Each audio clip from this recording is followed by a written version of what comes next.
Hello, and thank you for stopping by. I'm your host, Jerry Royce, and welcome to Positive Power 21 Network, where you get your positive on. This is a worldwide podcast for growth, wealth, and success. Thank you. Positive Power 21.org, Internet Radio. Hey, how's it going? I'm Therone Shellman, and I'm your co-host tonight at positivepower21.org. Be sure to check out the website, look at my past interview from Thursday, and check out the other informative interviews as well. Tonight's show is going to be about guerrilla marketing and hand-to-hand sales for authors, indie artists, and entrepreneurs with a physical product. For those of you who don't know me, you could visit my website at www.amazon.com/author/Therone Shellman. You could take a look at my 6 titles. Their Love Don't Live Here, Revised Edition, No Love Lost, Survivor, I Changed the Rules, Third Eye Awakening, All You Need to Know to Become an Entrepreneur, The Secrets of Self-Publishing, and, of course, The Secrets of Self-Publishing, too. Last night, I was able to meet a young lady who happened to be a college student, and I was reminded of the so many conversations I've had over the years in regards to being a self-published author and what I really take for granted, something that I do so normally that a lot of people are really awed by. For me, writing books, doing what I'm doing right now has just become the norm to my everyday life, but to other people, it's amazing. That's why I've decided to broaden my horizons and start networking more, and this is part of the program. So let's get on with the show. Guerrilla marketing. That is a form of marketing that a lot of people are confused by because they don't really even understand the number 2 forms of marketing, which is inbound and outbound marketing, which is something I explained in my first book, self-publishing book, that is, The Secrets of Self-Publishing. Inbound marketing is knowing your product and potential customers and how your product meets their needs. The pricing of your product and packaging, as well as whom your competitors are. Branding the product so it has a personality that is different from your competitors. Now, outbound marketing is advertising and marketing, sales and publicity focused on your organization. It also includes customer service. What happens a lot of times is whether you're an author, an artist, or entrepreneur, a lot of people focus on outbound marketing, like I said, which is marketing in regards to advertising, sales and publicity. So they reach out to customers who are not even interested in their product. The first thing you do when you have a product is to actually learn about that product so that you could explain to the customers, and then you learn who is the customer base, who is the target market, who is the demographics for that particular product. Now, guerrilla marketing can be a variation of inbound and outbound marketing. Guerrilla marketing is what I would say unconventional marketing. It's putting a new spin and twist on the different form, the 2 different types of marketing. For example, an example of guerrilla marketing that I used personally when I first came into the industry as a self-published author was I went ahead and I bought one of them projector screens that was like stand-up stand. And what happened was it would stand up. When I pulled it out, it would be about, I would say, close to about 7 feet, maybe even a little more. So when I would set up and do my book signings, whether it was in Borders or in the stores, it was impossible for people to, not to see. I mean, they could be a whole block away or on the other side of the store, and they would see it. So while a lot of other authors were just relying on a little sign that was on their table, here I came with this big thing, which was a billboard, which actually fold it up, and I put it in a case when I left, and I just carried it on my back. Just that simple. So that was an example of guerrilla marketing. Guerrilla marketing could be also when you see people walking around with T-shirts and they have their logo, they have their website information on their shirt. That's another form of guerrilla marketing. Guerrilla marketing can also fall in the lines of sales, like Avon, for example. Avon, if you remember, they had their sales reps going door to door. So not only was they dealing with the aspect of inbound and outbound marketing, but they were also dealing with guerrilla marketing because they were doing something that nobody else was doing. Guerrilla marketing can be something that others do and is effective, but in more cases than not, the most effective guerrilla marketing is when you do something that falls in line with your image, your brand. So that makes you stand out more than your competitors and people that are in the field of business of whatever you do, whether you're an author, you're a music artist. For example, like I have a friend who is an indie artist, and I was speaking to her, and I told her, I said, listen, why are you not setting up at the bars in these local little clubs? And don't worry about how much they're going to pay you to do a show, or even if they're going to pay you. Just perform there. Then after the show, set up with your CDs, sell your CDs. Now, can you sell your CDs, by going up in a club and meeting people, or going up in a bar and meeting people? Yes. But are you going to be as effective as if you went there and you perform, and then after you set up with your CDs? Now, not only do you have your physical product, but you've engaged your audience, you've got them to give your attention. Now you have your product. So that is also a form of guerrilla marketing as well. Another aspect of guerrilla marketing that I use personally would be my book covers. Now, when I first came in this industry, I published in 2003, and I used a company that was a vanity press that actually helped me with the packaging in regards to get my book edited and dealing with the book cover, all the different aspects of hiring the professionals that I needed. And I wasn't ready, so I came back in 2005. But when I did get the new cover done, I actually worked with a gentleman named Keith Sanders from Marion Designs. And I looked at the back of the book covers, and most of the book covers that I've seen, they might have had a headshot, they might have had a synopsis, some are very rarely graphics of a logo, but it was very plain. So what I said was, okay, I want a headshot, I want the synopsis, I want my company logo plus the company website, and I put MySpace website address on there, which is something that nobody was doing. That was a form of guerrilla marketing, because not only was I putting all the additions that I've seen that was normal in regards to what the back of a book cover looked, I also put the company website and also my social networking page. Anytime you step out the box, that is guerrilla marketing. As I mentioned, there's many guerrilla marketing schemes you can use which are out of the box that are already used, but nevertheless effective. But you should always be looking for something that is your own. Sometimes you might be driving through a neighborhood and you'll see a mailbox. And on the mailbox might be a sign that says such and such, blah, blah, blah, company, and a phone number or whatever. That's guerrilla marketing. Think about how many houses in America that exist that are business owners in there. But you don't know that they're business owners because they just have a number on their mailbox. You don't know they're such and such the plumber, or such and such the writer, such and such the movie director. But here it is, that person had a big sign that said, this is what I do.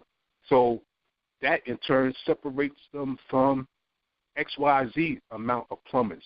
Because now a person driving down the street saying, oh, there's a plumber that lives in the neighborhood. In regards to hand-to-hand sales, this is where it gets really tricky with being an independent artist or independent author or an entrepreneur with a product. a lot of people are not sales savvy or marketing savvy. For some reason, they don't know how to go about building a team or understanding the fact that if you're not sales savvy or you're not a person that is good with marketing, that it's impossible to survive as an indie artist, because those are two things that you need to be good at. You need to be able to establish yourself in a manner that separates you from what everybody else does. And that has to do with your marketing, and that definitely has to do with your ground floor. The ground floor is your in your face with your customer. As an author, especially an indie author, you don't have the support of a very large company which has a name and a brand that has been around for hundreds of years.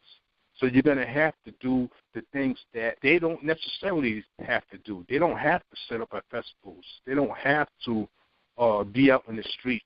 They don't have to deal with customers face-to-face. But as an independent artist, it is necessary for you to build your brand, that you're out there face-to-face with people. People ask me all the time, can you make money as an independent author? And I tell them, yes, you can. You know, the last 2 years I haven't done that many book signings because of the fact that I've been concentrating on writing. But after publishing Love Don't Live Here in 2005, my first print run was 5,000 books. And I would say I sold them from November 2005. I sold them before the end of the summer. I sold them just by being in the street market and doing signings at Borders and Walden Books. So do the math. You know, as an independent artist, it is a numbers game. It is a numbers game. You got to figure out how much you're going to sell your books for, and then from there, you figure out how many books you're going to print. So from I already knew from 5,000 books, give or take, that if I sold for $10, that's 5,000 times $10. So, and then, you know, here and there, you're working it out with the vendors. And also, another form of guerrilla marketing would be not just to look at what you do as an industry, but create your own industry. What I mean by that is, yes, I'm an author, but do I necessarily rely on bookstores to sell my books?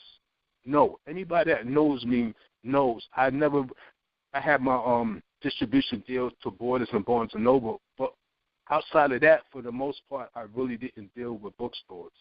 I would rather deal with the street market, because I'm dealing directly with the customers and able to put that money in my pocket, able to put that money back into printing, as opposed to dealing with the conventional market, which is the bookstore market, and having to deal with slow pay returns of 3 months to 4 months, et cetera, et cetera. Also, what I did was I worked out deals.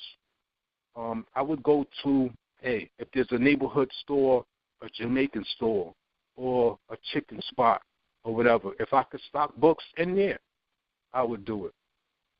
If I would go to the neighborhood check cashing place and I see a guy up in there, he's selling oils, he's selling whatever, yo, can I make a deal with you so I could stock these books over here and you get such and such and I get such and such?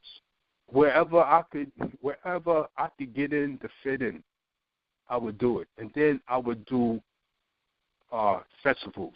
Now, when I say festivals, most people would think, oh, you mean book festivals. No. Why would I want to be somewhere with 1,000 other authors? For what?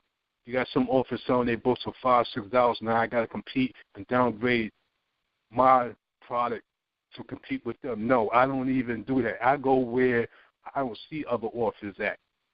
So I would set up at other events and locations where it would be maybe me and 2 other authors out of 100 vendors or 50 vendors. That is a form of guerrilla marketing. You got to think outside the box to get your product there. The main thing is knowing your product and knowing who is interested in that product, not necessarily the conventional market. So if you sell CDs, right? You're an indie artist, you make music. Who listens to music? People listen to music. It doesn't necessarily mean that you need to be in a record store to sell your CDs. Since people listen to music, and maybe your music caters to a certain age group, whether they're 20 to 30 years old, you need to be at them events and them locations of the people that are in that age group or that genre of music. So you find events that that age group of people go to, or you find locations that that age group of people go to, and that's your market. That's guerrilla market. Now, if you have a business and you have a product that you're selling, a form of guerrilla marketing would be matching that product with other products. Now, for instance, I want to show you gas stations. Remember, you go to a gas station and you would go in there and you would only see their little convenience store. Now, if you're traveling to different states, and I've done this plenty of times, you go to gas stations and now they got a Nathan's up in there. They got a Dunkin' Donuts up in there, Baskin Robbins up in there. That's guerrilla marketing. Because not only are people going to come to get the gas, now they have an opportunity to buy a hamburger, a hot dog, or ice cream if they want. So either way, that gas station is going to make money. Even that person doesn't stop to buy gas. They're going to stop to buy something else. That's guerrilla marketing. Now, getting back to hand-to-hand sales, even though sales is a separate arena, you are still falling back to marketing. What I was mentioning in regards to the inbound and outbound marketing. Now, these are two terms that you should understand. Inbound marketing is knowing your product and potential customers and how your product meets their needs, the pricing of your product and packaging, as well as whom your competitors are. Branding a product so it has a personality that is different from your competitors. Outbound marketing is advertising and marketing. Sales and publicity focus on your organization. It also includes customer service. Now, when you're dealing with hand-to-hand sales, it's imperative that you deal with what? 1, customer service. 2, advertising. And 3, marketing. When you're dealing with hand-to-hand sales, why is advertising important? Now, if you're in the streets or you're set up doing a book signing or you're an artist performing somewhere, what is advertising? It is your signage. It could be the advertising material you have in a little display or whatever. So not only are you going to approach the customer, by them seeing the signs, they're already introduced to whatever it is that you do. So that is added on to your total package or your brand. Remember, visuals is very important. Visuals is very important. You just, when you walk up to a person and you say, okay, I'm such and such. Would you like to buy blah, blah, blah? The first thing they want to see, what do they want to see? They want to see the actual product. This is why a lot of customers will take your book and they'll look at your synopsis. And then you got to have a pitch. And this is when the inbound marketing comes into play. Knowing your product and your potential customers and how your product meets their needs. Knowing your product. You got to have your pitch down. So many times you will hear an artist, whether it's on an interview or whatever, or even a person, and a customer will ask them, "Oh, what is this book about?" Or "What is your music about?" Or "What is this product and what does it do?" And then a person is giving a long spiel. It takes them 3 minutes to say, "No, you should have your play down to 30 seconds." For instance, you asked me about my first book, Love Don't Live Here. I'm going to tell you. It's a story about 2 young African-American women who become single mothers through different circumstances, striving to raise their sons to be productive men. Very simple. My second book, No Love Lost, about the sons growing up during the 80s, during the crack era, and how they break away from the middle-class lifestyle their parents provide for them, and they turn to the streets. This is very important when you approach customers. When you approach a customer, you should introduce yourself, first of all. I'm Therone Shellman, and I'm the author of 6 titles. Would you like to take a look at some of my material? And always do this. This is something that I failed to do a lot of times. A lot of times we don't ask the customer to purchase the material. You know, in other words, I'm Therone Shellman, the author of 6 titles. Are you interested in purchasing my titles? Are you interested in purchasing my books? Are you interested in purchasing CDs? Are you interested in purchasing my product? And then after that, you go into what it is that you have and what it is that it's about. A lot of times we don't close the sale. We leave that right on the table. It's not good enough to say, I'm Therone Shellman, I'm the author of 6 titles. No, I'm Therone Shellman, I'm the author of 6 titles. Would you like to purchase some of my books? So let's have a recap of that. Oh, I also wanted, since visuals are important, I also wanted to go into another form of guerrilla marketing. This is something I've seen when I went into a nail shop with a young lady that I know that actually have little LCD screens that you can buy. And they look like the little TV monitors that be in people's cars. You can actually buy them, I believe, they have the small ones, which is like $100, and then the big ones, which is like $200-something. And you can actually plug in. You could attach one of the the USB thumb drives, and you could have your pictures on there. You could actually have your music on there. You could also have videos on there. So if you're set up, say you're doing a book signing, and you could have that folded up on the table where people can actually watch, maybe pictures of different locations you've been at, pictures of your book cover, maybe your book trailers, etc. Or if you're an artist, you can have your music being played, your videos being played. It's very important, as I mentioned, that you not just introduce yourself verbally, but that you let your material, your advertising, your marketing material also tell your story. And that's what aspect of branding is about, too. That's another area of the total packaging of your inbound, your outbound marketing, your guerrilla marketing, which is a variation of your inbound and outbound marketing and doing things a lot differently than what other people do. So if you're an author, take a look at what people out there are doing. Add your own little spin on top of whatever it is that they do. If you're a music artist, do the same thing. And if you're an entrepreneur, do the same thing. Success is not something new. It's a design that is already established. It just so happens that people take the time to fine-tune what it is that they're doing. So let's recap everything that we went over. Inbound marketing, outbound marketing. Those are 2 things that you need to know. Whether you're an entrepreneur, an independent artist, or an author, you got to know them terms.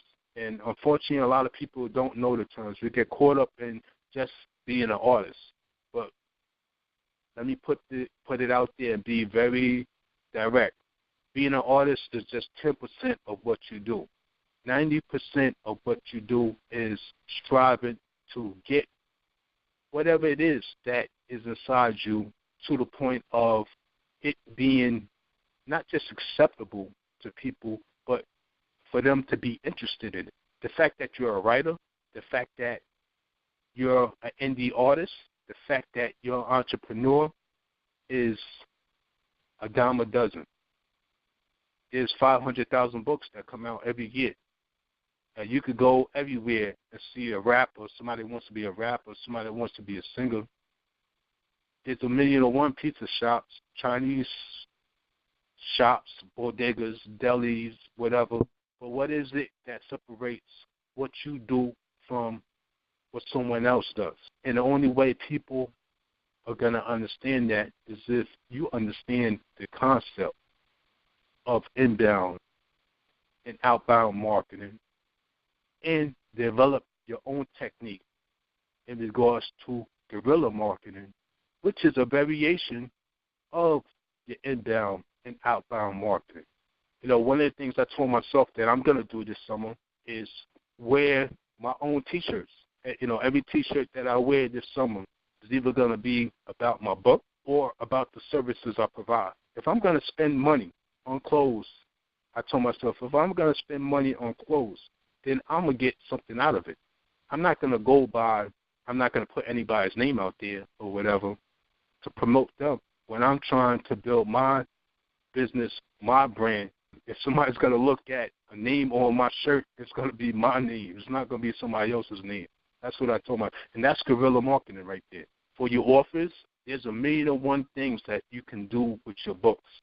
One of the things I did in Survive, I Changed the Rules. Every chapter I started off with, on the bottom, I had the company website on. There's so many things that you can do with your books that will not only make your book more attractive, but also define who you are, your brand, and also provide other areas of marketing and opportunities for yourself. You know, in regards to myself, there are so many things that I have thought of for this year, the things I'm going to be doing. Stop and think about what I said about the book covers. You know, when I got my book covers done, I looked at what everybody was doing, you know, and I said, no, I'm going to add on the company website. And then at that time, my MySpace page. And believe it or not, you know, it's become the norm. Now when I go and I look at most indie book covers, I look on the back and I see the headshot, the synopsis, the logo, the website, and their social network pages. And many people, most authors don't even know where that came from. That was started in 2006. Before that, nobody was doing it. Also, when I see people pull up that projector sign, I look, nobody had that. You could go right in my Facebook page, my MySpace page right now, and you could look all around. Nobody was doing that back then. I started that. Hand-to-hand sales. If you're not good at hand-to-hand sales, then I suggest that you get a street, not just a street team, because the street team is going to do your promoting, your marketing, you know, putting your name out there. But you also need to capitalize on that. Like I said, when you're dealing with your sales, you're not just approaching your customer and letting them know what you do. You're also striving to close the sale right then and there. I'm such and such. We are such and such. And we do such and such. Would you like to purchase such and